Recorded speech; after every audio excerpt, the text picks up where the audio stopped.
बचपन आपका जब आप याद करती हैं और आज जिस भव्य भवन में आप हैं, ये आपका भवन है, वो यात्रा अगर मैं उसके बारे में चर्चा करूँ, तो क्या कभी उस लड़की ने जो अपने गाँव में पहली लड़की, जिसने कक्षा 5 के बाद भी पढ़ाई की, क्या कभी ऐसा सपना देखा था कि राष्ट्र में किसी संवैधानिक पद पर अथवा अपनी परिस्थितियों से जूझते हुए वो एक ऐसे मुकाम पर पहुँचेगी? ये सपना तो नहीं था, क्योंकि मैं एक आम लड़की थी। गाँव में जैसे दूसरे लड़के थे, लड़की थी, ऐसे ही मैं भी थी। क्योंकि उनके साथ खेलती थी, भागती थी, दौड़ती थी, स्कूल जाती थी, कभी आम चुराया करती थी, कभी मौका मिलने से किसी के गाँव, किसी के घर पे बारी पे जाके, गार्डन पे जाके गुआभा चुराया करती थी।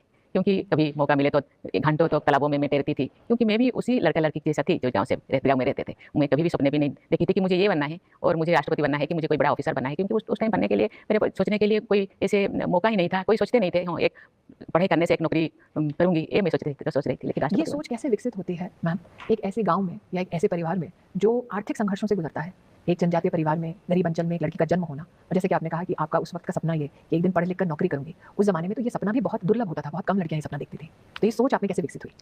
क्योंकि मेरी जो दादी थी, मेरी दादी जमशेदपुर की रहने वाली थी। जमशेदपुर मेरे गाँव से 60-70 किलोमीटर दूर था। तो क्योंकि जमशेदपुर टाटा के लिए विख्यात है, वहाँ के लोगों को देखा। खुद पढ़ा लिखा नहीं थी, लेकिन पढ़ाई का क्या मतलब होता है, पढ़ाई करने से लोग कैसे जीते हैं, वो लोगों को देखा है।